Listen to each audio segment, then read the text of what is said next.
program at this stage. So what you're hearing me at the moment from the great Miriam Makeba is the theme music.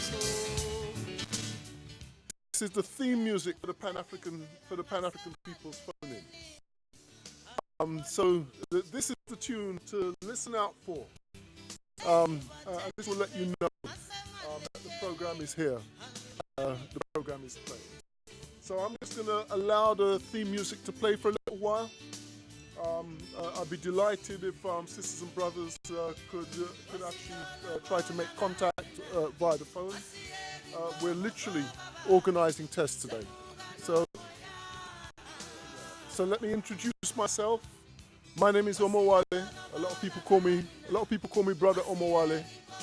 I'll be hosting the Pan-African People's Phone-In here on Blessed Radio.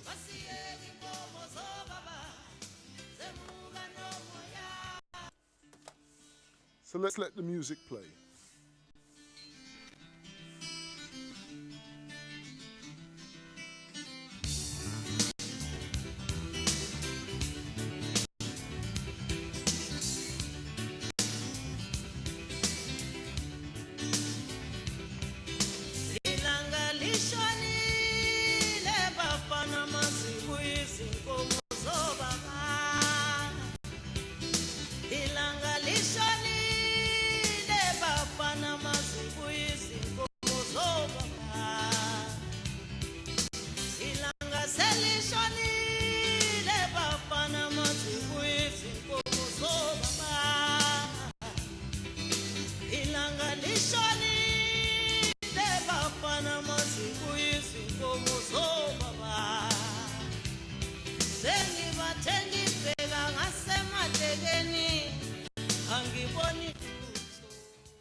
Yes, warmest greetings, sisters and brothers, and I see a message has come through on my number. I'm very grateful to 375 for your contribution. You say, Omowale, my understanding of tonight's radio phone-in is live. We're able to listen to the station and contribute towards whatever topic comes up. I'm confused. Can anyone clarify, please? I'm going to do my best to try and clarify. This is a test program. We certainly want you to ring in and contribute, even during the test program. There will be a theme for tonight's program. The theme for tonight's program will be the Haitian Revolution. Let me see. Today is the 18th of November. It's a very special day in the year for African people, a day that many of us don't actually know about. It's the day when the great victory of the Haitian Revolution took place. It was called the Battle of Vertiers. And in the Battle of Vertiers, that was the time when we African people in the island of Haiti defeated the French for the second and final time. That led, just 6 or 7 weeks later, to the establishment of Haiti as an independent nation of African people.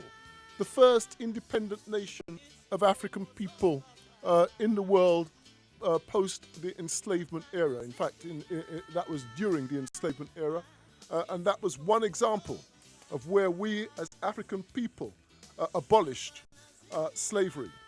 Now, if you want to link to the program, to listen live to the program, the address is www.blessradio.co.uk. www.blessradio.co.uk.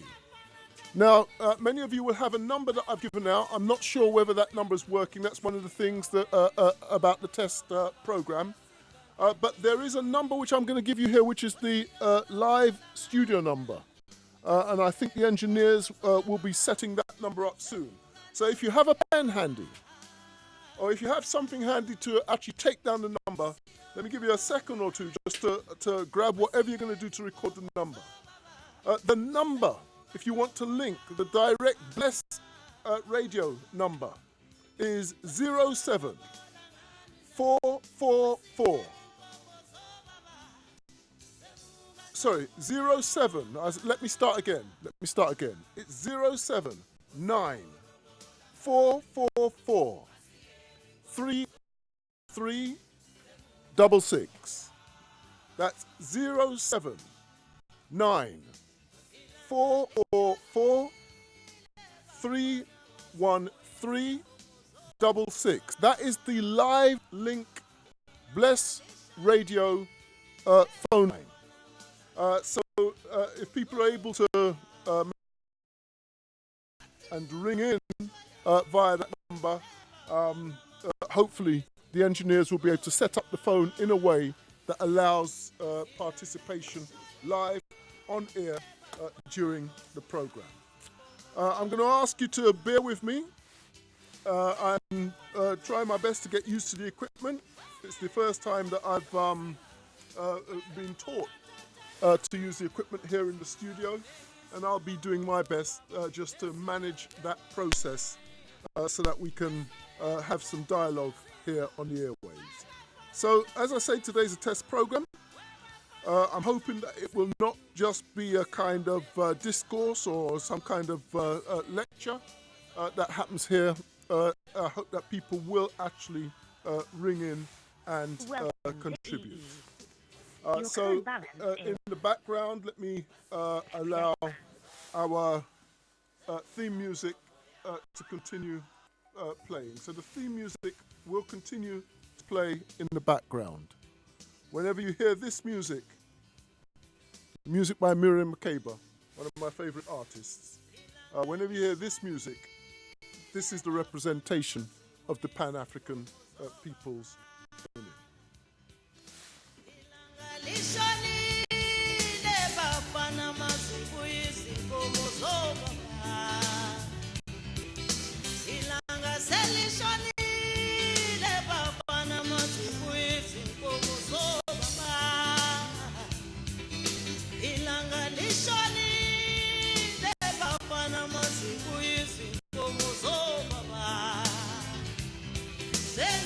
Sengi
Yes, wishing you warm greetings again. This is Brother Omowale, the Pan-African People's Phone-In, broadcasting via blessradio.co.uk.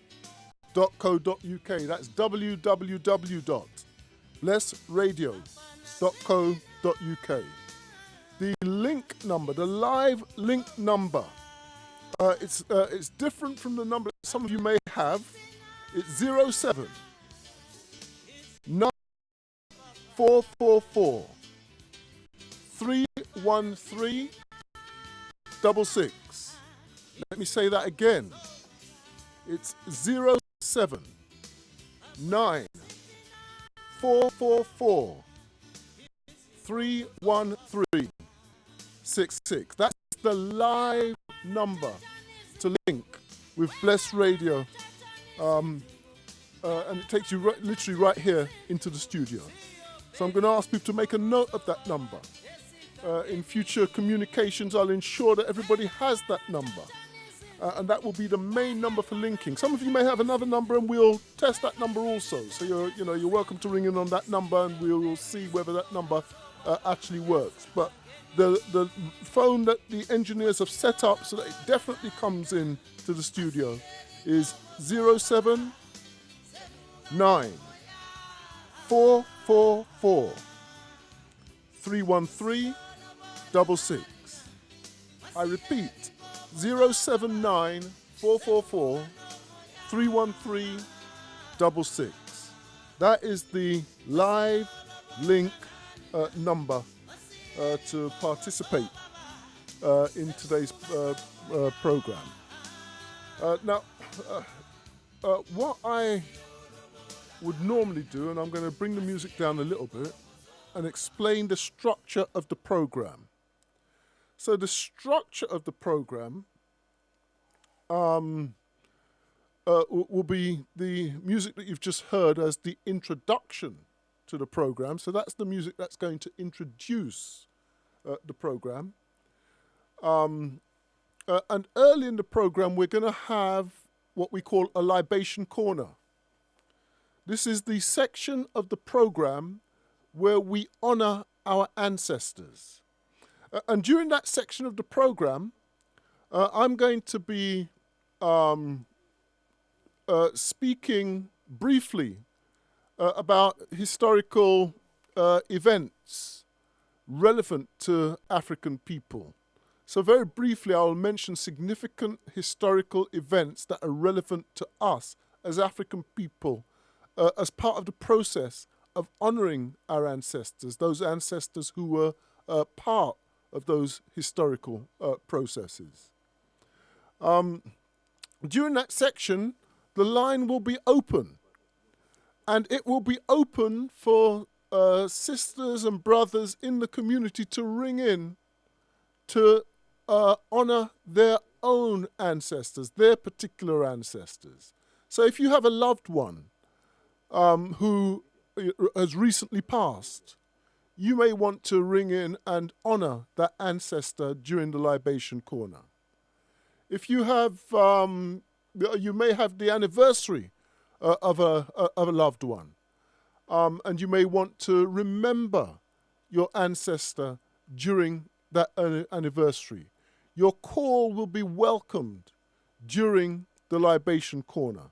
It's a section of the program where we will honor our ancestors, show reverence to our ancestors, show appreciation to our ancestors. Now, we won't be doing that section in full today, as today's the initial broadcast. But so, for instance, 2 days ago, the 16th of November, was the anniversary of the passing of my own father. My father, his name, John Baptist Charles, was his official title. His nicknames were Eji, Kennedy, and Senford. In 1970, on the 16th of November, he crossed to meet the ancestors. So I will naturally call my father's name as part of the libation corner to honor my ancestor and to thank you, Father, for all that you did for me. Now that's 49 years ago, so I was a young boy when my father crossed to meet the ancestors. But I have to say that he's in my heart all the time. He's in my thoughts every day. So there's not a day that goes by without me making some kind of connection with my father. And of course, the connection is there whether I make it or not. Were it not for him, and my mother, of course, I would not be here today. So he is in me, even if I don't consciously realize that he's in me. Our ancestors are in us, even if we don't consciously realize that our ancestors are in us. And so the libation corner will be the section of the program where we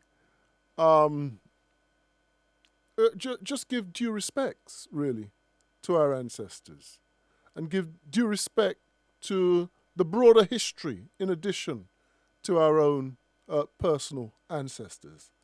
And let me say, if there's anybody that wants to share a libation, you're not only free to do so, you're welcome to do so.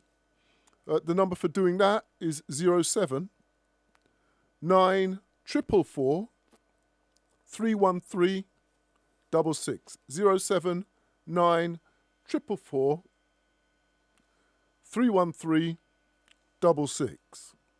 I suppose will in effect be a libation to Haiti, because what I'm going to do is I'm going to speak quite a lot on Haiti today, or on the history, the revolutionary history of Haiti. And sisters and brothers are welcome to ring in, to intervene, to share information on Haiti, to share up-to-date information on Haiti also if they want to, because the situation in Haiti is very different now to what it was at the time of that glorious victory that we had way back in 1803, leading to the independence of Haiti on the 1st of January 1804. So today, in the libation terms, is the largest, one of the biggest days in the African calendar, if only we knew it, if only we understood the history. And let's see if we can make today a day when this history becomes common to all of us. So let me just talk a little about the Haitian Revolution. And let me say again that at any point, feel free to ring in on 079 444 313 66. 079 444 313 66. Let's talk about the Haitian Revolution as the main topic for today. There are other things that we may choose to bring in, but let's talk about the Haitian Revolution as the topic for today. The Haitian Revolution is one of the most remarkable incidents in the history, not just of African people, but of the whole of humanity. It's one of the most remarkable incidents in the history of humanity. As a kind of top-level analysis of the Haitian Revolution,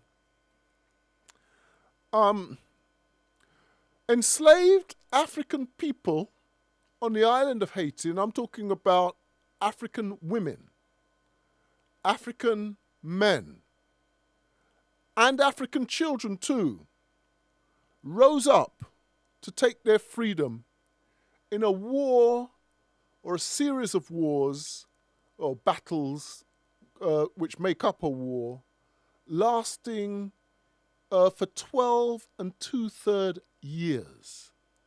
So the Haitian Revolution began somewhere around midnight on the night of the 22nd to the 23rd of August, and that's 1791. And it continued right the way, or at least the fighting continued right the way until the 18th of November, 1803, and Haitian independence was formally declared on the 1st of January, 1804. During that period, that extensive period, as a headline, African people defeated Spanish colonialism twice. We defeated British colonialism or imperialism twice. And we defeated French colonialism / imperialism twice. We gave enslavers the biggest hiding that they ever had. Now, I want to put that into some kind of perspective, because it's almost unbelievable that something of that magnitude could happen. And if we were to bring it into the modern day to get a sense of what was done by our ancestors there, what we'd have to do is we'd have to call out US Satan as the most powerful nation militarily in the world. We'd have to call out Russia as one of the three most powerful military forces in the world. And we'd have to call out China as one of the three most powerful military forces in the world. Now, to get a sense of what was achieved by our ancestors in Haiti, them defeating those superpowers of their time is the equivalent of them whooping US Satan twice. Not just once, but US Satan comes to the island, or let's use Jamaica as an example, because there'll be many people that are familiar with the island of Jamaica. It'll be the equivalent of US Satan coming to invade Jamaica once and getting whooped, and then coming back again and getting whooped and sent off. And then, the Chinese coming to Jamaica, trying to invade the island, getting whooped, coming back again, getting whooped and sent away. And then the Russians coming to the island, getting whooped for the first time. And then not understanding the whooping, coming back for the second year and getting whooped again and sent away from the island. If we really think about it, a small island like Jamaica, or a small island like Haiti, and in fact Haiti is just part of the island of Hispaniola. How could a collection of formerly enslaved African people whoop these three superpowers? Because in that time, France was the Dungargan of the superpowers. Britain was second in line in terms of the superpowers. And Spain was the third greatest superpower. So they were, in that period of history, the equivalent of US Satan, of Russia, and of China now, in terms of their military prowess. Now, if it actually had not happened, if it was not a fact of history, we would actually believe it was impossible for such a thing to happen. That, a collection of African women, men, and children defeat the greatest superpowers on earth with all of their weaponry, with all of the force that they have available to them. But that is what happened. And that's what happens when African people unite.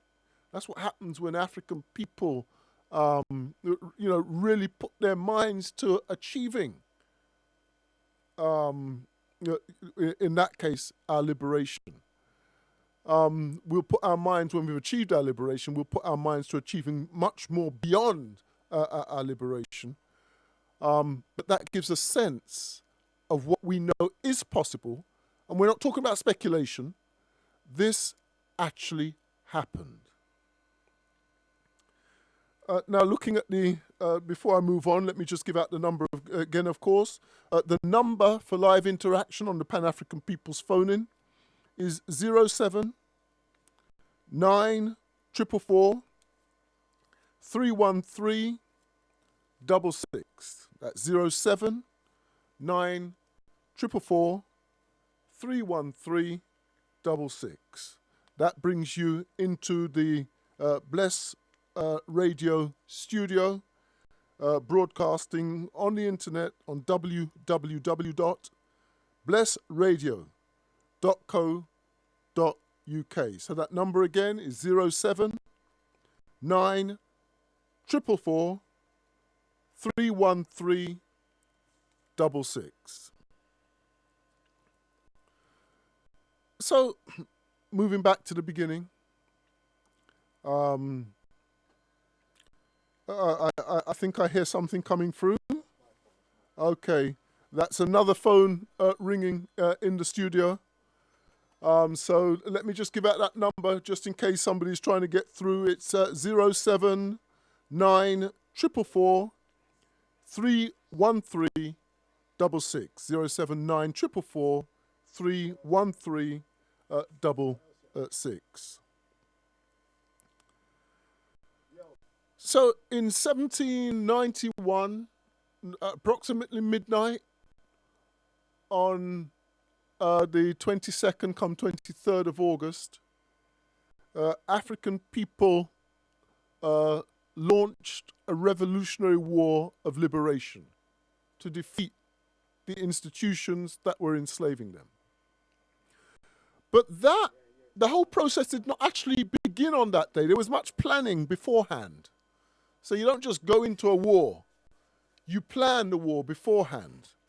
And for 2 weeks before that, going back to the 7th of August 1791, there were nocturnal rituals. Every night, the African warriors gathered and prayed, engaged in rituals, meditated, did all kinds of rituals in order to prepare themselves for the war that they were about to engage in. Now, many of us who have read about the Haitian Revolution will remember the name Boukmati. Boukmati was the initial leader of the Haitian Revolution. He was a priest. There are some versions of the history which says that he was given the name Boukman because he had in his possession a copy of the Quran. But what is clear is that he was a priest, and he was a priest in the traditional African order. We know that in Africa, we have the ability to work with our traditional practices through other religions. And it may well be that Boukman was one of those who worked in that way. Now, Boukman led the process, or at least that's the way that the story is told. Now, what happens in the case of Boukman, who is a genuine hero of the revolution, who was truly of the revolution at that point in time, is that within 3 months of the beginning of the revolution, the great Boukman is actually killed. He dies in battle. And the enslavers literally chop his head off and pin his head up. If you can imagine a railing, they pin his head to a railing in order to frighten the other African people into submission. But what they didn't realize was that the Haitian Revolution could not be defeated by the killing of one person, no matter how great that person. And Boukman was certainly great. What that did is it enraged African people even more, and it caused us to rise up and fight even harder. And I'm hearing it looks as though that might be the other phone. Let me give out the number. The number for interaction, if people choose to interact, is 079 444 313 66. 079 444 313 66. 079 444 313 66. That's the studio number if anybody chooses to ring in and be a part of the program. And remember, by ringing in, actually, you are helping the process. You're helping me to familiarize myself with my surroundings, and so it's appreciated from that angle also. So by November, the leader of the Haitian Revolution is killed. And the people are aroused and fight even harder. But he is one of many people who are killed. Now, off the top of my head, I can't remember the figures, but something in the order of 3,000 Europeans are killed, and many, many more African people are killed, something in the order of 10,000. Now, I'm working off the top of my head now. Those figures are not precise figures, but many more of our people were killed than their people, partly because there were many more of us than there were of them, partly because they were very well armed, and we were not so well armed, and so we had to sacrifice our lives in order to, to progress our liberation struggle. Now, one of the most famous names of the associated with the Haitian Revolution is the name of Toussaint Louverture. Toussaint Louverture was the leader of the Haitian Revolution for a considerable span of those 12 and 2/3 years. He comes into the picture in about 1793, 92, 93. We're talking about a couple of years, really, after the revolution has started. He was enslaved, but he was in a more privileged position than many African people. Had access to reading and writing, and became a very skilled politician as well as a military man. Toussaint Louverture enters the struggle, as I say, a couple of years after. He actually works as part of the French army initially. So he's learning his military skills by being a part of the French army. He at one point, because what was happening was the imperialists were fighting against each other, the enslavers were fighting against each other. So the French were fighting the Spanish. The French were also fighting the English.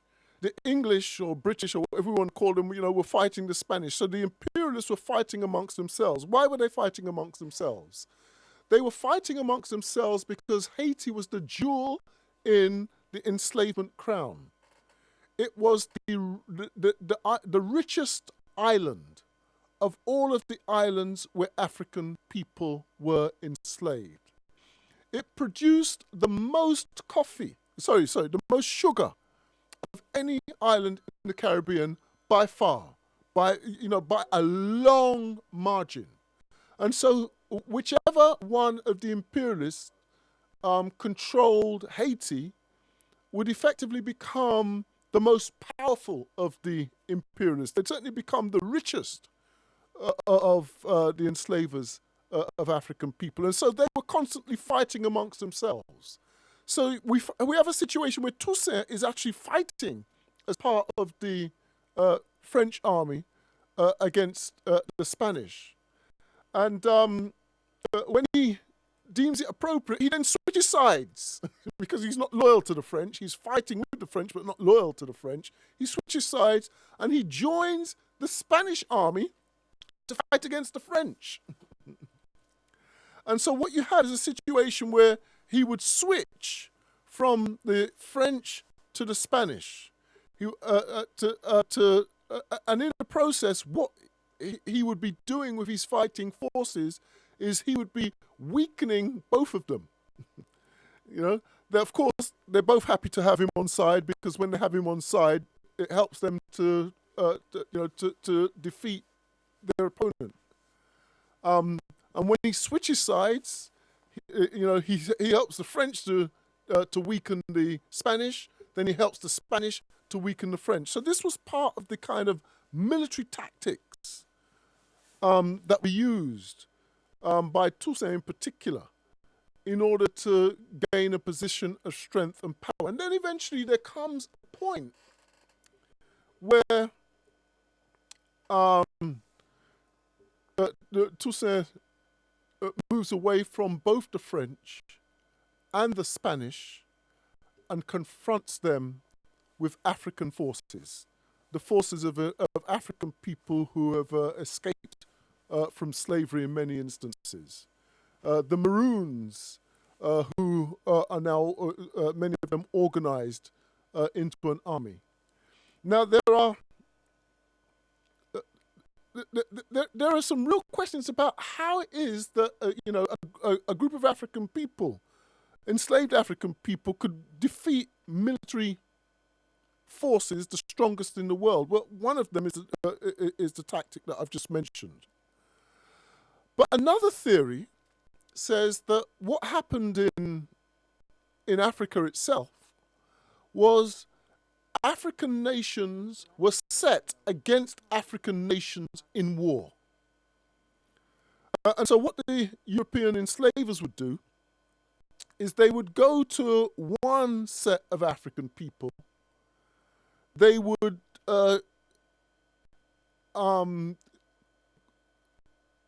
spread rumors, really, against their neighbors, giving the impression that their neighbors are about to invade. And then what they would do is, having stoked up fear in a particular African nation, they would then come with the solution to that fear, and they would supply that nation with guns so that they could protect themselves. At the same time, they would be doing this to the other side. So they would be telling the two sides stories about each other, or the three sides stories about each other. And they would be arming up each of the African nations and stoking them up into war. And then what would happen is, as a result of those wars, prisoners of war would be captured. And, there was a high incidence of prisoners of wars being sold off into slavery to buy guns and other trinkets in order for African nations to have the feeling that they were protecting themselves. There were other ways that African people were enslaved, but this is one of the significant ways. And the reason I mention this particular way is that what we have in the Caribbean, in the Americas, are Africans, some, in fact, many of whom will have been warriors, will have been trained soldiers. So that when they organized themselves in Haiti, they organized themselves as, among them would have been military people who would have been training the others who were not militarily trained, and advising those who had not been militarily trained. So what we have is not some kind of a group of rabble, as some historians might try to depict it. What we have is an element of internal training, internal organization, internal military knowledge, internal military prowess, among the African people. So that, in a sense, what you have are the unarmed, relatively unarmed African soldiers in a battle against armed European enslavers. That's the soldiers of the armed European enslavers.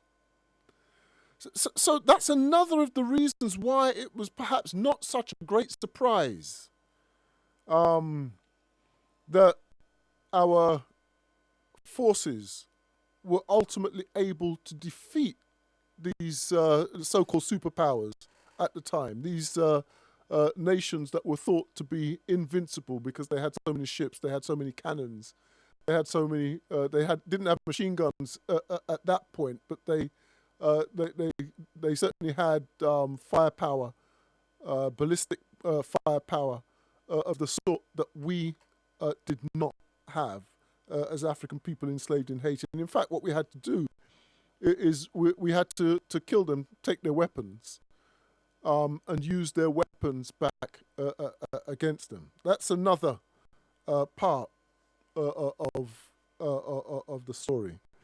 Now, there may be people who are listening who know a little about the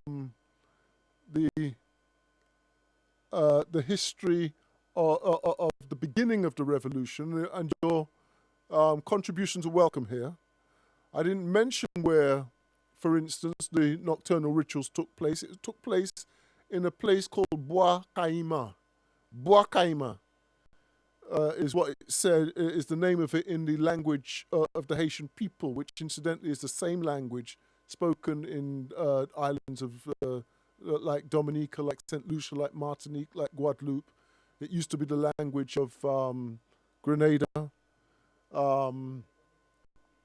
It used to be the language of St. Vincent. In fact, it's still spoken by elders in Grenada today. If you go to Trinidad, you'll find places like Marival, where the language is still spoken. That language, the Creole, some people call it the Patois, linked with French. I have to say that when I went to West Africa, when I went to Benin, that is the Benin Republic in West Africa, not Benin the state in Nigeria. There is a country next door to Nigeria called the Benin Republic, and in that nation, there are many Yoruba speakers, and the colonial language there is French. And what I found is that when I went to Benin and I spoke the language of the people of Haiti and the language of the people of the various nations, Caribbean nations that I've just mentioned, people there could understand me. And I was told that the language that I was speaking was a mixture of Yoruba, the Yoruba people who are in Nigeria, but there are also Yoruba people in Benin, and French. And so when I spoke the language, they could understand what I was saying, though they did not speak the language themselves, but they could understand it because they could combine. I was told that the language is actually Yoruba, and that they could put the Yoruba bits and the French bits together and work out what was being said. And I found that even children there were able to understand that language. Now, let me see. Let me come back to where I was before digressing. So it was Bois Caïma. In English, that means Cayman Woods. So Bois in French means woods. Or it means wood or woods. And Caïma is Cayman. So in the same way you have the Cayman Islands over north of the Caribbean today, the term Caïma, I don't know where it comes from precisely, but Cayman Woods was the location in Haiti where those nocturnal rituals took place to launch the Haitian Revolution.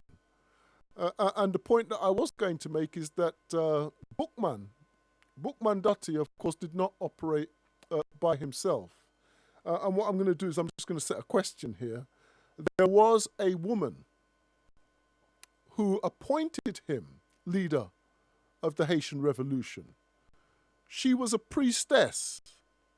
And I'm going to ask anybody who's familiar with her name to please ring in and share her name with us. And I'm hoping that somebody will actually ring in and do that.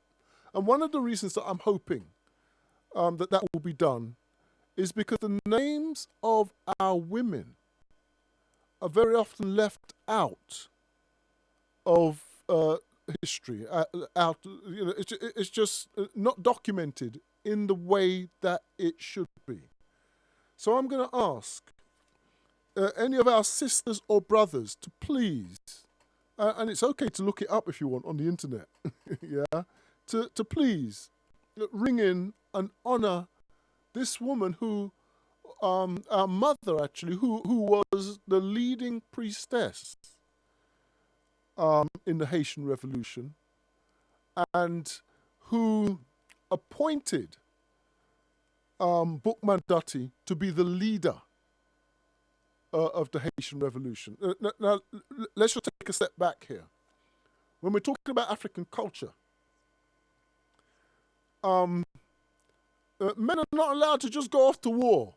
Not in that traditional African culture, because when you go to war, you might not come back. That has some implications for your wife, for your family, for the other half of our village. And in many African traditions, men have got to seek, the authority of women before going to war. Our lives are not our own. Yes, we are at the center of our lives, but our lives are not our own. They belong to us, but they also belong to people who care about us, people to whom we matter. So it was necessary for a woman to be part of that whole, part of the leadership of that whole process. So if you can remember the name of that woman, the number to ring in is 07 9444 31366. 07 9444 31366.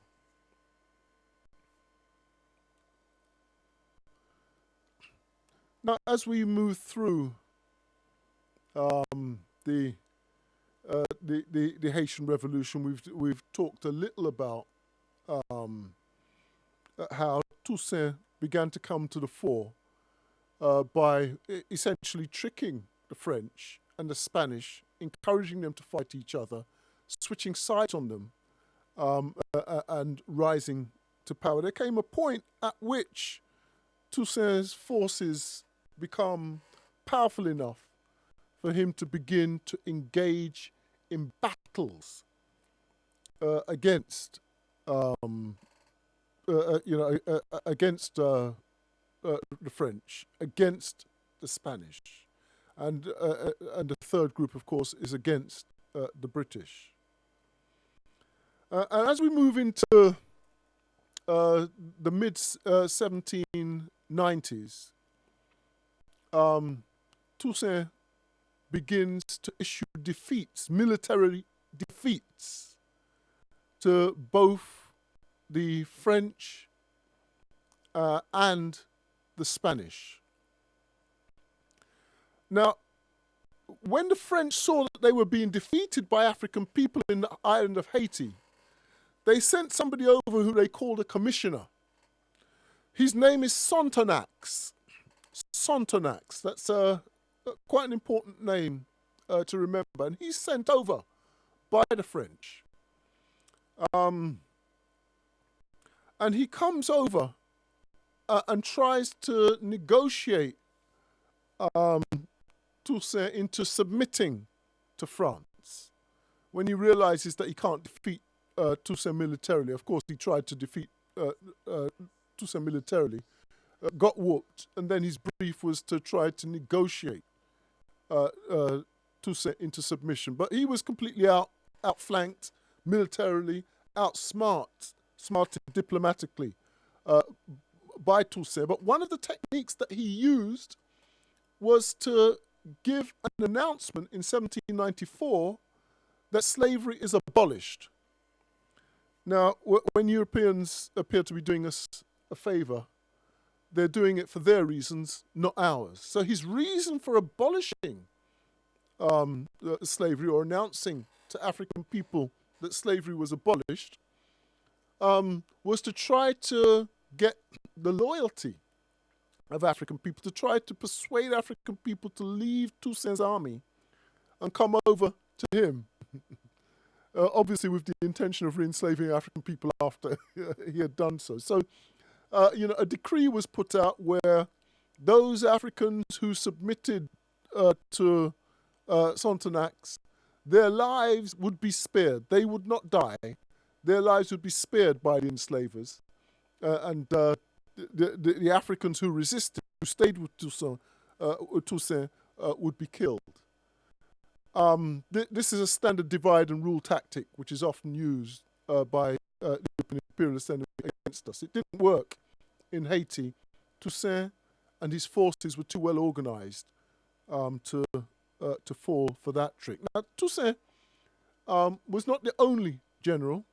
There were other generals, and two of the other generals, leading generals of the revolution, were Jean-Jacques Dessalines the Ferocious. He was Toussaint's second in command, Jean-Jacques Dessalines the Ferocious. Jean-Jacques Dessalines the Ferocious he hated, in fact, Europeans with a vengeance, literally with a vengeance. He was, all Africans were badly treated by their enslavers, but he was intensely badly treated by his enslavers. He bore the scars on his back of enslavement.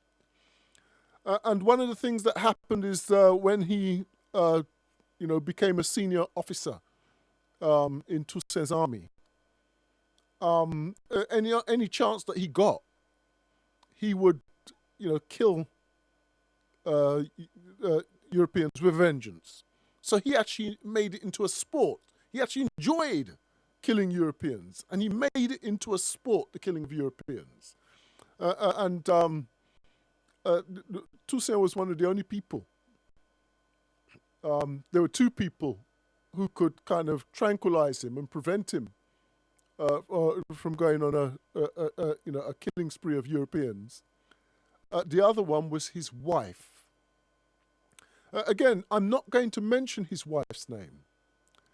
I'm going to ask for a sister or a brother to ring in and give mention of her name, so that we can acknowledge the role of women in the Haitian Revolution. Now, I'm reminding you of the number that you need to ring if you want to make that contribution, if you want to make this a gender-balanced rendition of the Haitian Revolution. And that number is 079 444 313 966. That's 079 444 313 66. 079 444 313 66. Well, Dessalines was a man who, as I said, hated Europeans with a vengeance. So it wasn't just a wanton hatred. It was based on the ill treatment that they had given, that they had given to him.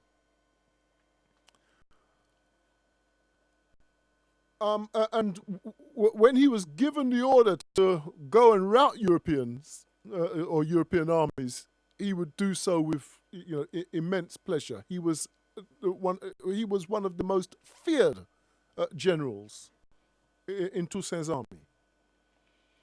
The third in command was Henry Christophe. Henry Christophe was born in the island of St. Kitts, if I remember correctly, and ended up in Haiti, and became the third of the leading generals in the Haitian Revolution after Toussaint Louverture and Jean-Jacques Dessalines. The fourth general, whom we don't hear much of, I'm going to just tell a little story about this fourth general, was Toussaint's nephew. His name was Moïse. If people think that Dessalines the Ferocious hated Europeans with vengeance, Moïse hated them even more intensely. Moïse used to kill Europeans for pleasure. On one mission, Moïse issued a defeat to the Spanish. He was sent out to defeat the Spanish. This happened in 1800. In 1802 this happened. He was sent, the first defeat of the Spanish was in 1800, but he was sent out to defeat the Spanish again in 1802. And he did that. Wiped them out to the last. Didn't spare a life. Just wiped them. Now, he wiped out the Spanish, and he wiped out every, European, every white person that he could see. He wiped them out as part of the process. And when he came back, Toussaint was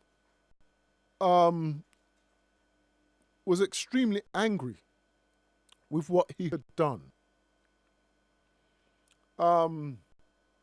Toussaint had actually given a promise to a group of Europeans who had sided with Africans in the revolution. He had given a promise of safety to them. So there was an agreement between Toussaint and this group of Europeans who were going to operate clandestinely on the side of African people. And Moïse not only wiped out all of the other Europeans, but he wiped those ones out as well. Because he just, he just enjoyed it.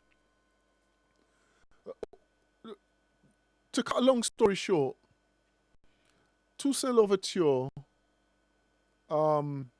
had his own nephew executed as a result of that victory and what Toussaint regarded as an error in that victory. That is the killing of the Europeans to whom he had given a promise of safety. The Haitian Revolution is complex. It was bloody. It was full of betrayal. It was full of double-crossing. Nobody knew who they could trust. There was a bond between Africans, but even the bond between Africans, people were not certain. And the fact that Toussaint would execute his own nephew for the sake of Europeans whom his nephew had killed gives a measure of the double, triple crossing that was going on. Now, Moïse was the most popular general. He was, in some respects, more popular than Toussaint. He was more popular than Dessalines the Ferocious. He was more popular than Henry Christophe.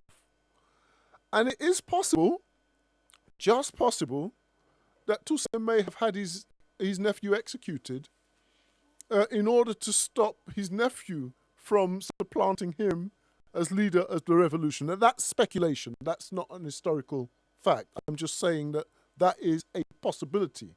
There may have been more than one reason, or there may have been an official reason for the execution, whereas below the surface there may have been others. For that deed.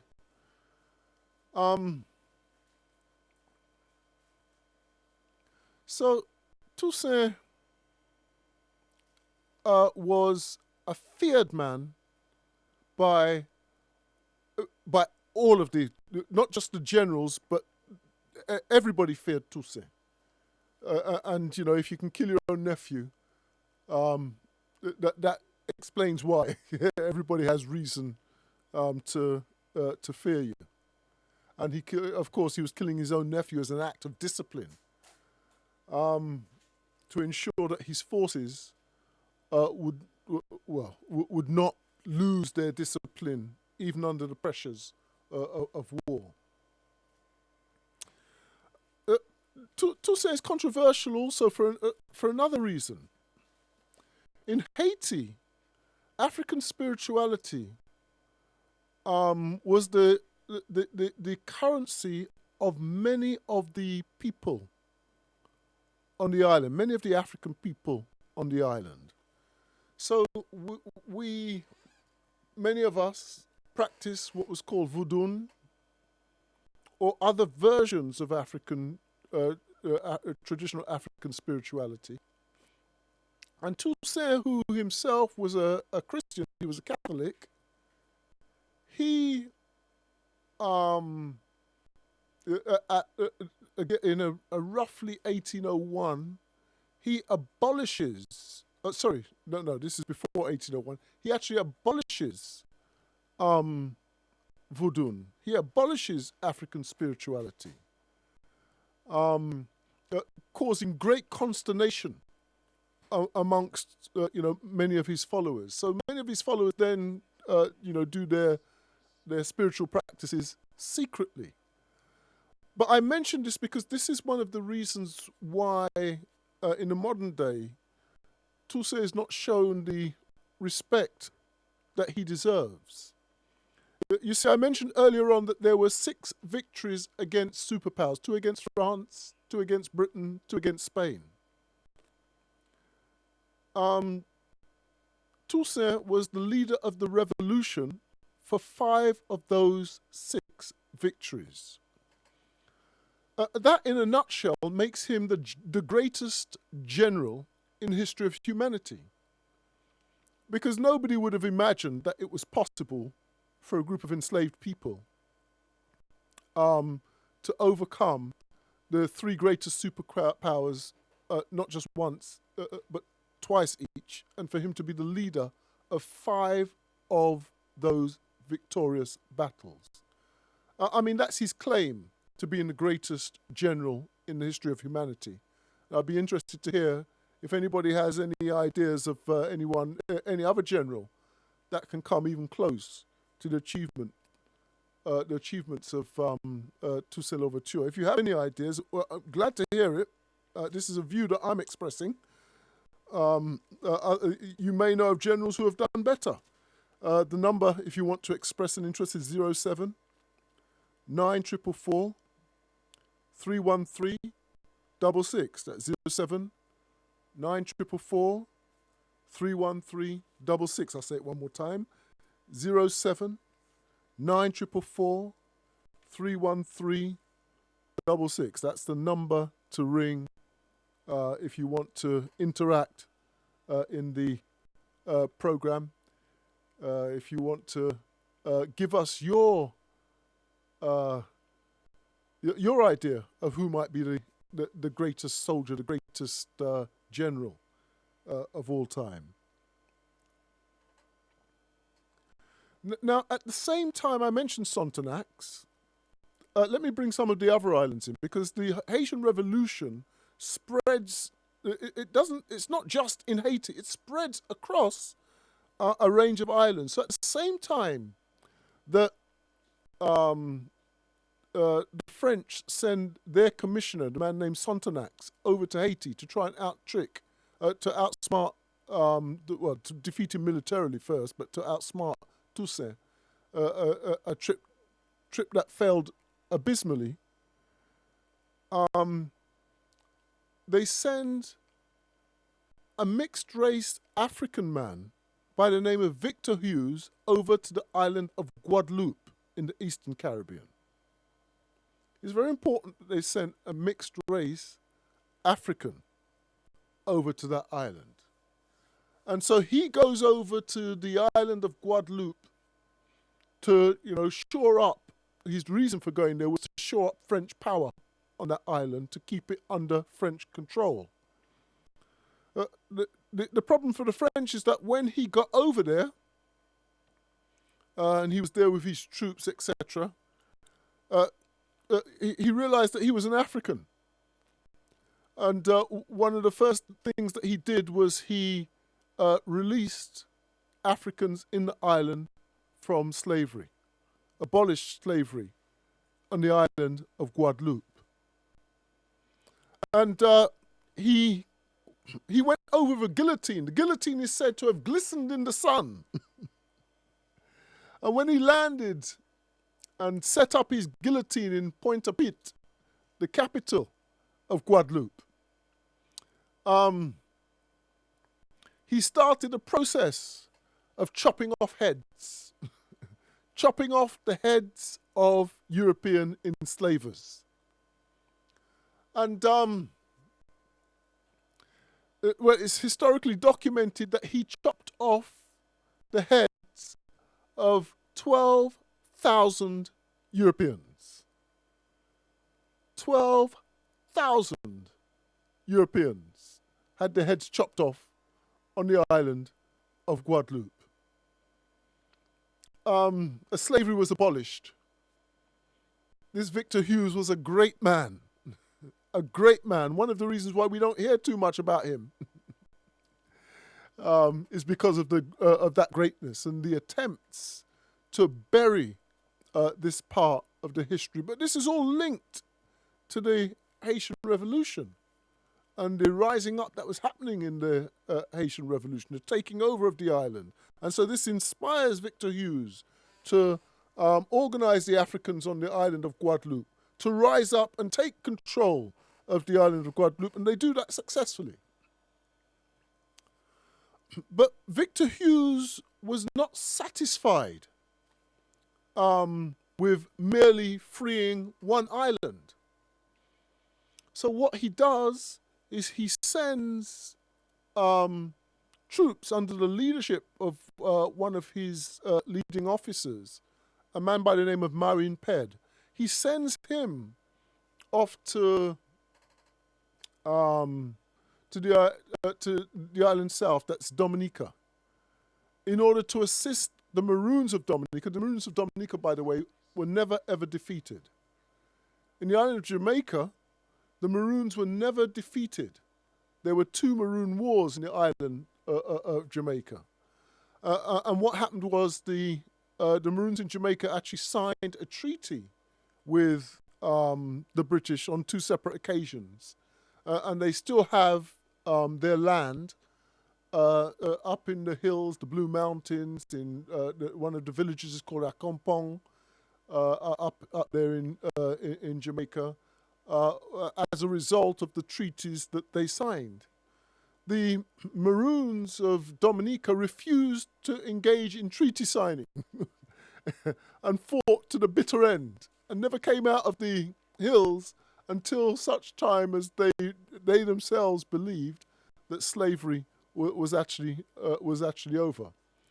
But Pert-Em-Hru and his soldiers, sent over by Victor Hughes, teamed up with the Dominican Maroons. The synchronization didn't quite work, so they didn't take control of the whole island, but the Maroons in Dominica controlled 2/3 of the island. They forced every European in the island down to the southern third of the island, and commandeered, took control of the northern 2/3 of Dominica.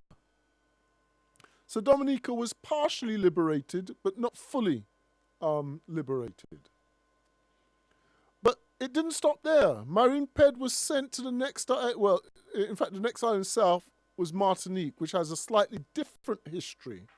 But Pert-Em-Hru went past Martinique and went to the island of St. Lucia.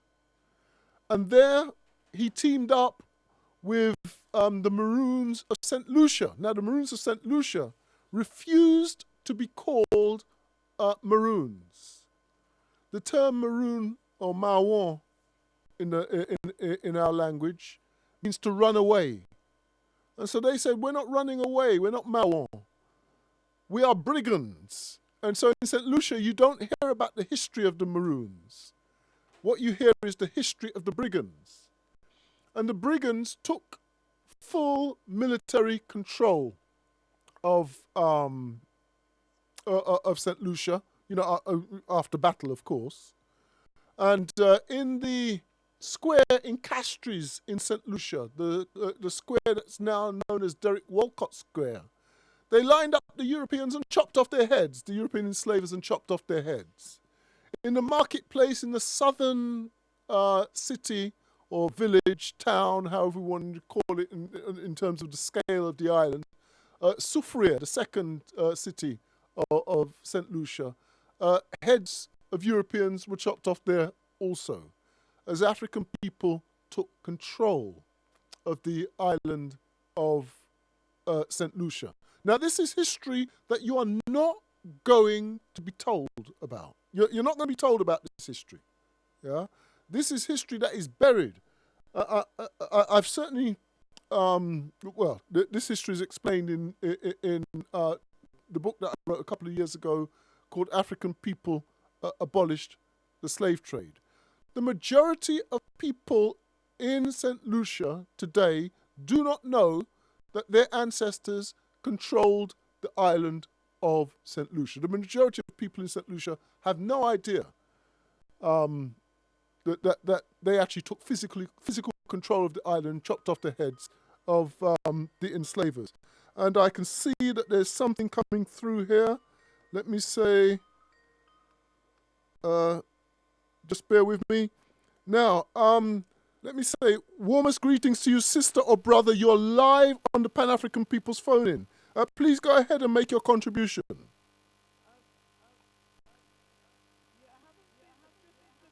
Now, I can hear you speaking. I wonder if you just bear with me. Can you speak again, please?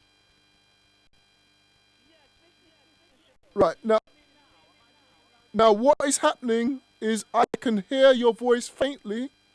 I'm going to see if I can do anything to make your voice come through clearly. I'm going to make a few technical adjustments. Just bear with me.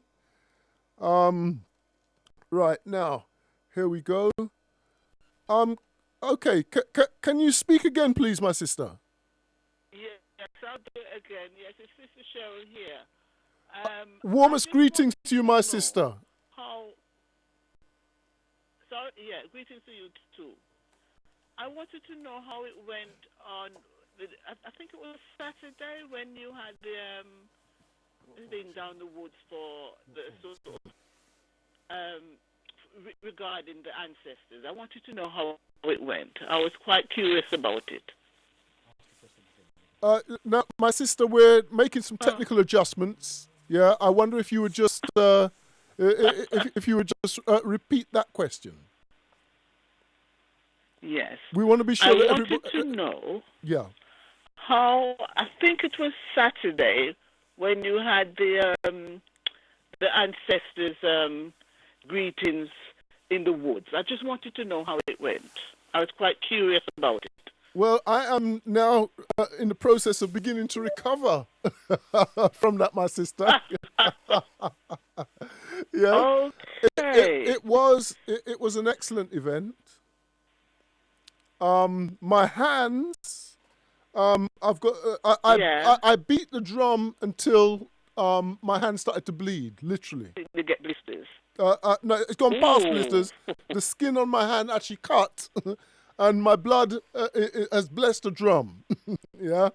Yes. Okay. Can you look at it that way? That's good. Yeah. Yeah. My blood literally blessed the drum. It was an excellent occasion. We were very fortunate because the ancestors protected us. There was no rain. There was no frost. Yes, I noticed that. Yeah. Yeah. We had a fire, very very good fire.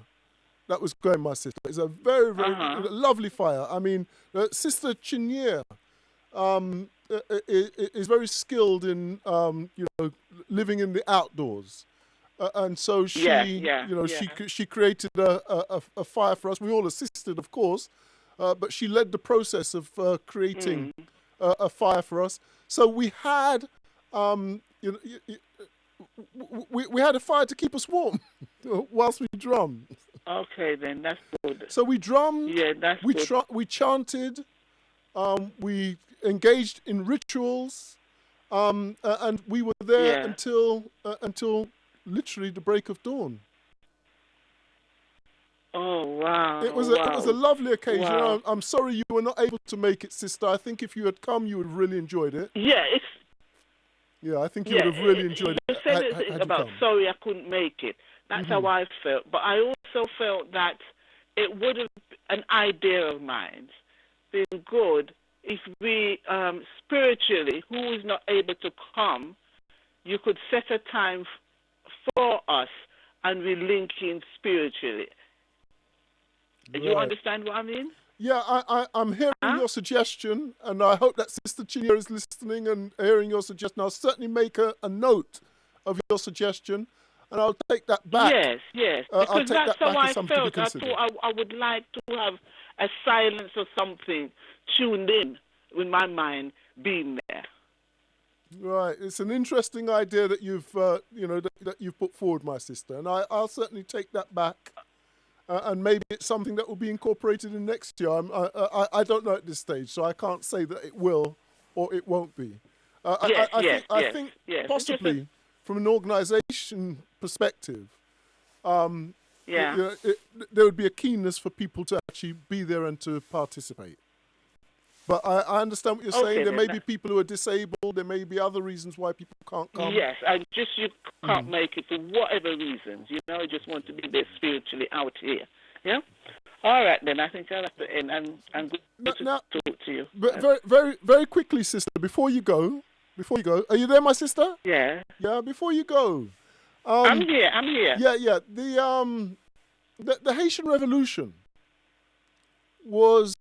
had nocturnal rituals. So what we were doing on Saturday was, in many respects, similar to what our ancestors did to launch the Haitian Revolution way back in 1791.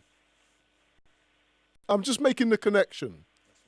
Yeah. Yeah. So I'm just wondering, what lessons do you think we could take from the rituals that our ancestors practiced back in 1791 to bring into the modern day, if you like, program that we're operating? Question that I couldn't answer straight away. I'll have to be thinking about that. Mm-hmm. You see what I mean? Yeah. I certainly hear what you're saying. Okay, you'd want some time to address the idea. Are you familiar with the history of the Haitian Revolution, or that part of the history of the Haitian Revolution, my sister? Very, I am, but very little. So that's why I said I couldn't answer it right. straight away. Okay. And would you have any idea of the Mambo, who was the true leader of the Haitian Revolution? At this particular time, no. I would have to sit down and think about it. Yeah, that's fair enough. Yeah. The point I'm going to make is this: is that the Boukman Dotti is seen as the leader of the Haitian Revolution in the early phases, but the real leader of the Haitian Revolution was a woman. And what I'm trying to tease out of the people you're good enough to ring in, and I really appreciate that. But for other people who are listening, what I'm trying to tease out is, who was this woman that was the true leader of the Haitian Revolution, who appointed Boukman Dotti as the leader? So that's what I'm trying to tease out. But my sister, look, I want to thank you for ringing in. What I'll do at another time, I'll do more research for myself in regarding it. Yes. Well, her name is mentioned. Her name is mentioned in the book African People Abolish the Slave Trade. I wrote a book on the subject, but I want to tease it out. I want our people to bring our heroines into the picture. So all you have to do is go to the book African People Abolish the Slave Trade. It's written by Omowale Pert-Em-Hru. And her name, along with the name of a number of heroines from the Haitian Revolution, is actually in there. Yeah. So my sister, is there a closing contribution that you'd like to make? A statement that you'd like to make, just to finish off your most welcomed intervention. Just to finish off, it's just for the ones who haven't done this before to phone in. Mm-hmm. I was nervous, still am, but just doing it, that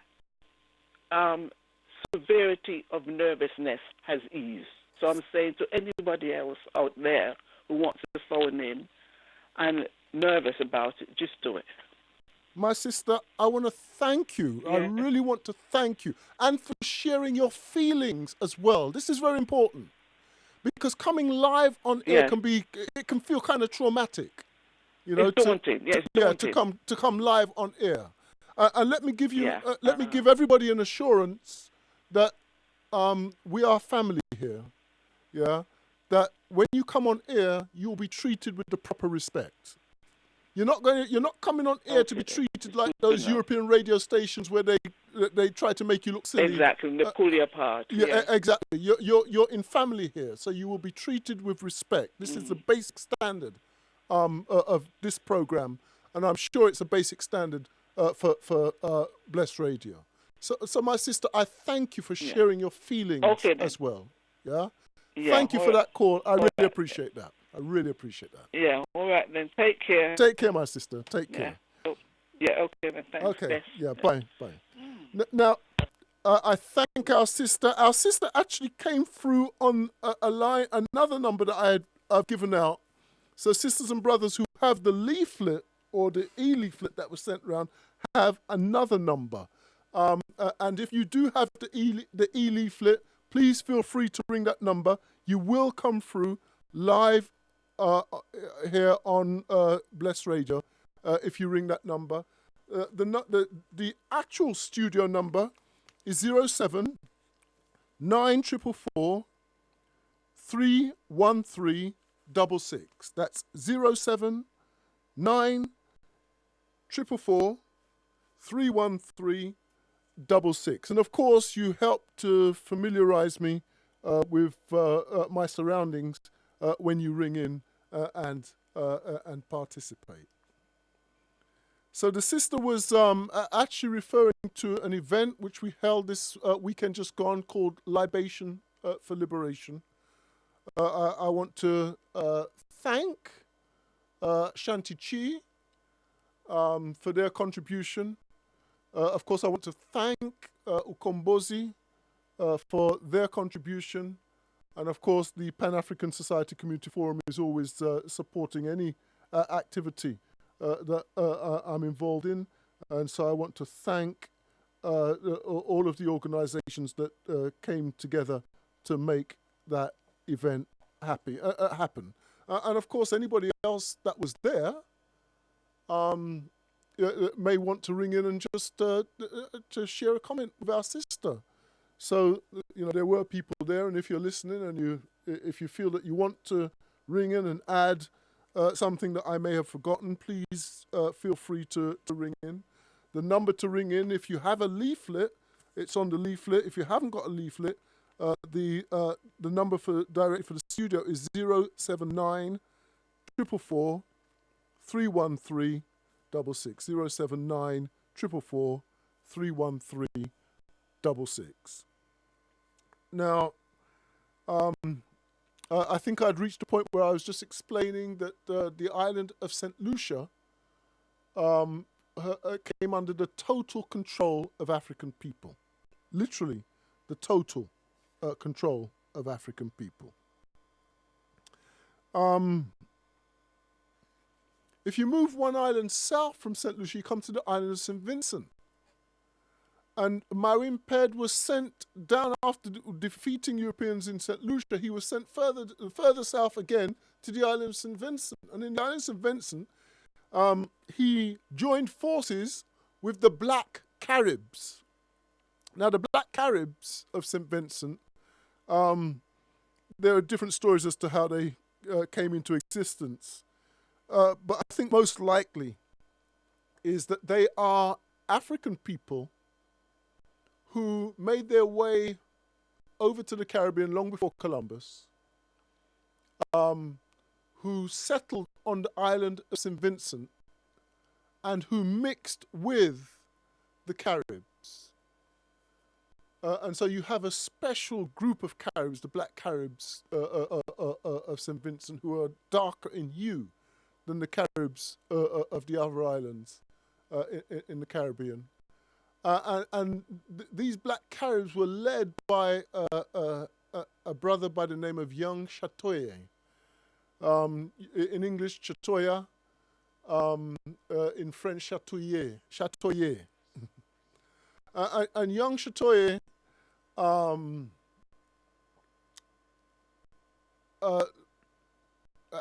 actually joined forces. The Black Caribs joined forces with Marin Ped and took control of the island of St. Vincent, again chopping off the heads of Europeans. Undefeated. So we must understand that the Africans in St. Lucia, the Africans in St. Vincent were actually undefeated. Again, a part of the history that you're not going to be told. You can find references to that. I've got the book in front of me, African People Abolished the Slave Trade. I've just kind of pulled it out now. You'll find references to that on page, round about pages 170 to 180 in there, explaining that part of the history. But one island south, or the next island south of St. Vincent, is the island of Grenada. And in the island of Grenada, when they caught wind of what had been happening in the island's north, they didn't even bother to wait for Marin Ped to come down to Grenada. They just got on with it in Grenada and took over the island of Grenada. Now, the Africans on that island, let me see, they took over the entire island apart from a small fortress that existed on the coast of the capital, St. George's, in Grenada. They rounded up 26 enslavers. Well, they rounded up a number of enslavers. I think it was about 28 or 30 enslavers. They chopped off the heads of 26 of them as they took complete control of the island. And what's interesting is that in Grenada they held court. Well, in the other islands they held court as well. But, in Grenada they held court on the enslavers. And there were some Africans that actually put in a good word for some of them, saying that they were not as bad as the others. And they spared the lives of 2 of them. So 2 of the enslavers were allowed to live for being not as bad as the others. And the rest, their heads were chopped off. And justice brought to Grenada. So what you had as, I'm presenting in some ways as tangential to the Haitian Revolution, but it actually is a part of the Haitian Revolution. All of this was happening in the period around 1795 to 1797, and the Haitian Revolution was going on. It started from 1791 right the way to 1804. All of this was actually inspired by the Haitian Revolution. And the language spoken in all of those islands was the same language. Now, it's very important to understand the importance of language in this part of the history of the Haitian Revolution. Because one of the closest islands to Haiti is Jamaica. In Jamaica, the language of domination was English, and Jamaican Creole or Jamaican Patois is different from the Creole of the other islands that I've just mentioned. And so what then happened is the message was able to get, even though Jamaica's much closer, physically much closer to Haiti than the islands in East Caribbean that I've just mentioned, the message was able to get to the islands in the East Caribbean because they all spoke the same language at that point in history. They all spoke the Creole, so-called French Creole. And so they knew what was happening. During that period, the Second Maroon War was happening in Jamaica. And the Maroons signed a treaty with the British in the mid-1790s. Off the top of my head, I think it's 1796 that they signed the treaty with the Maroons. Sorry, with the British.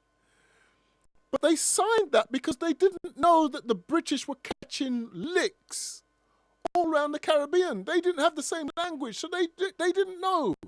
They didn't know that the British were catching licks in Haiti, not far away from them.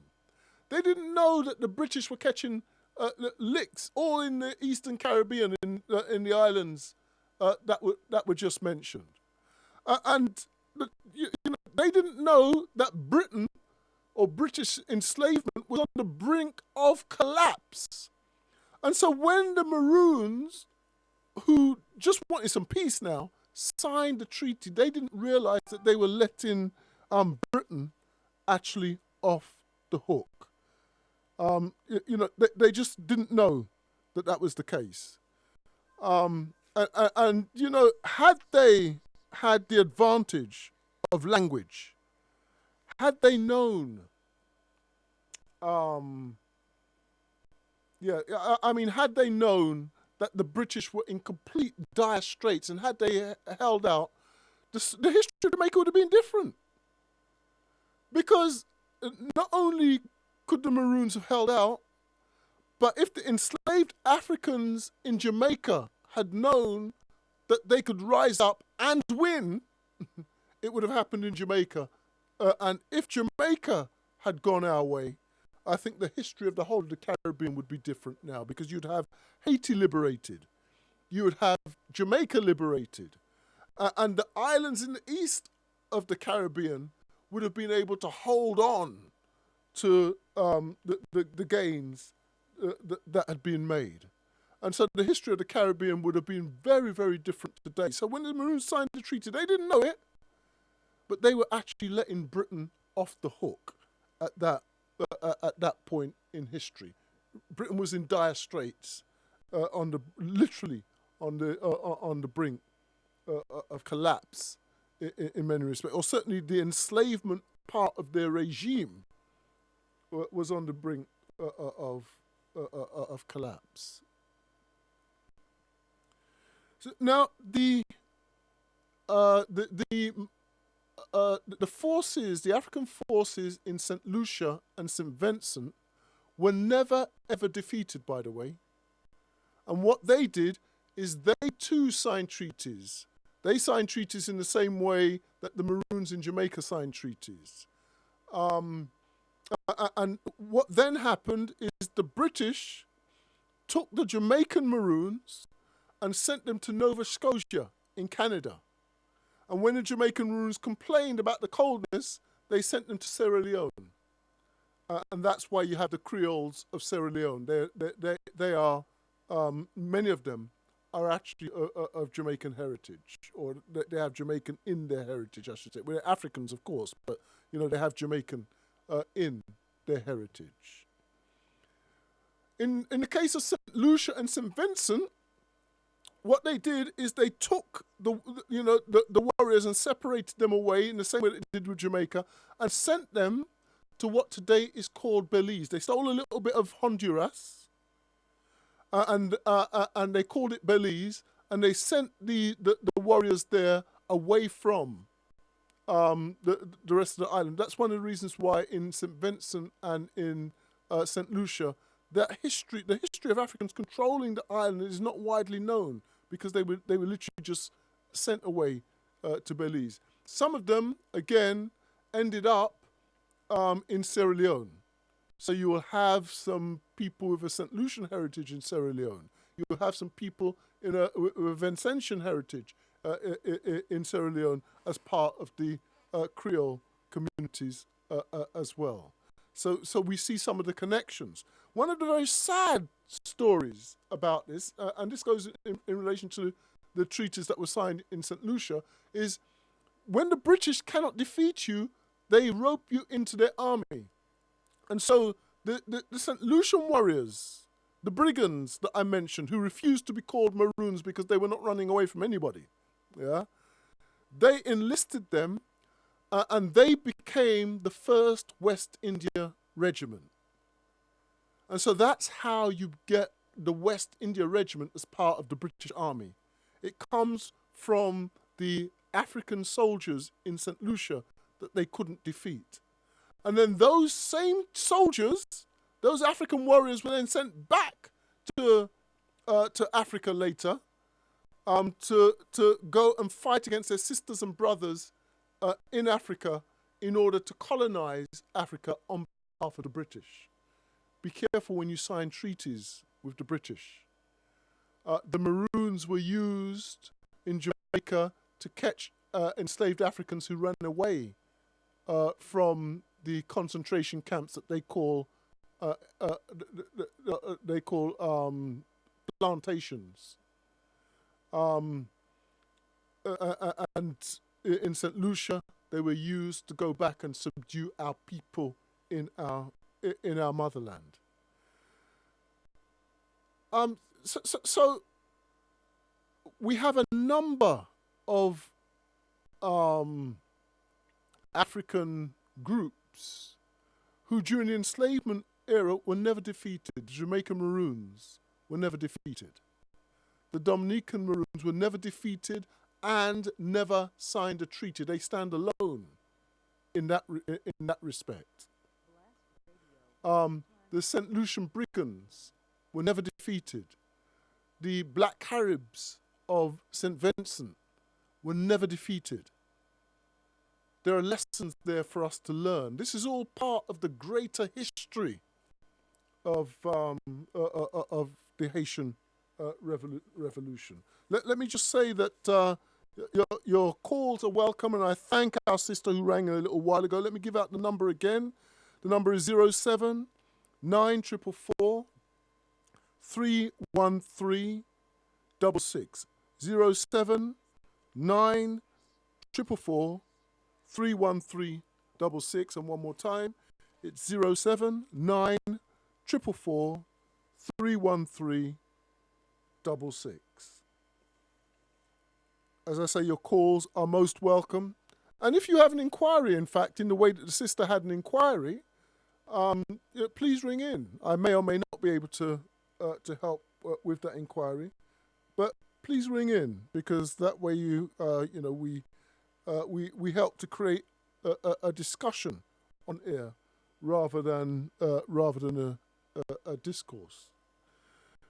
Now, as we move back to Haiti, which was obviously the center of the Haitian Revolution, all of these things were happening, under the auspices of the Haitian Revolution, but at the center of the Haitian Revolution, the British, after the French are defeated by Toussaint for the first time, the British decide that what they're going to do is they're going to send their troops there to defeat the enslaved Africans, who they think that, they'll just send their troops there and just take over. The French have been defeated and humiliated. It's a chance for them to steal the island. If the French can't even defend it against Africans, then they definitely won't be able to defend it against Europeans. And in their view, their racist view, Africans are no match for them. So they just sent troops over there to go and take over the island of Haiti. Well, in 1798, the British general St. Hill, we know the names of their generals. The British general St. Hill, to cut a long story short, is forced to surrender to Haiti. So, we issued them with a whooping. You know how quick it went, innit? Oh right, okay. Yeah, I've just been informed that I've reached the end of the broadcast. You can stay if you want, but it's a Yeah. long walk home. Yeah. So what I'll do is I'll wind down now. Yeah, I will wind down at this time. The history of Haiti. I mean, I suppose I could stay here and speak for hours, literally hours, on the history of Haiti. Um, let, let me let me just very quickly just sum up by saying we can always come back to this another time. We can always have a discussion on the Haitian Revolution another time. I've only just skimmed the surface. There are a lot of things, many different things that we can talk about in relation to the Haitian Revolution. I did ask if sisters and brothers could name our sister who was the true leader of the Haitian Revolution. I can put it in those terms. Her name is Cécile Fatima. Cécile Fatima. At some point in the future, we will describe the heroic deeds of Cécile Fatima. There's not enough time to do it now.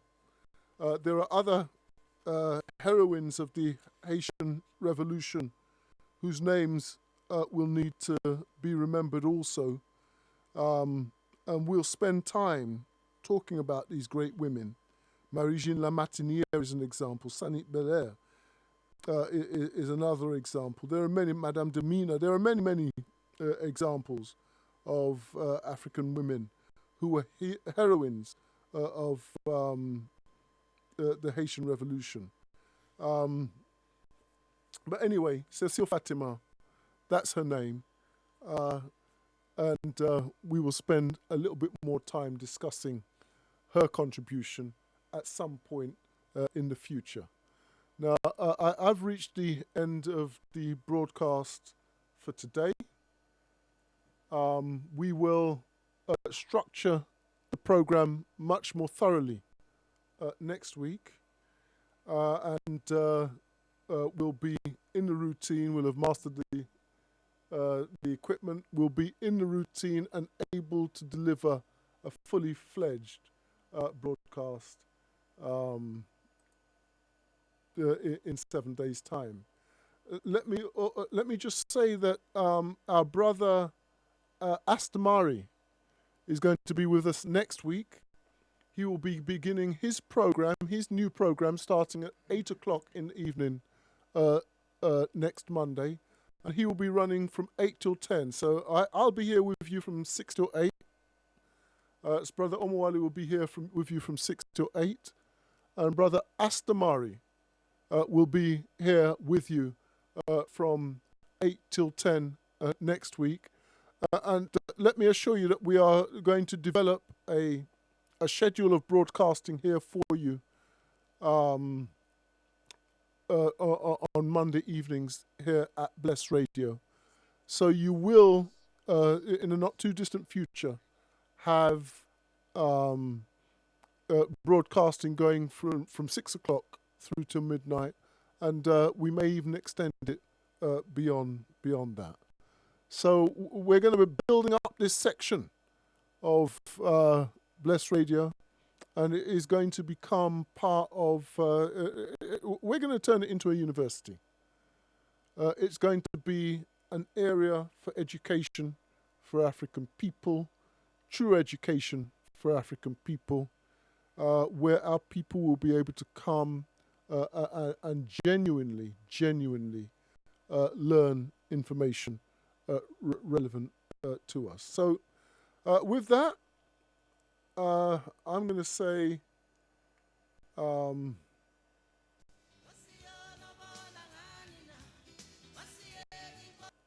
going to say a good night. And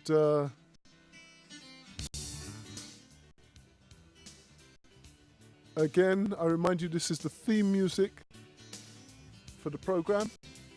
When you hear this music, you'll be hearing the Pan-African people's phone-in. So thank you very much for taking time to listen this evening. I want to thank our sister who rang in and participated in this evening's program. I hope that others will be encouraged and will ring in and participate in next week's program. As we develop, we will grow stronger. So I wish you a good evening, a blessed evening to all those of you that are listening and those who will listen in the future. Love and respect to you all.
Ilanga lishalile bafana basibuye izinkomo zobaba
cigarette smoking in my room. Yeah. I still want Molly. Bless her.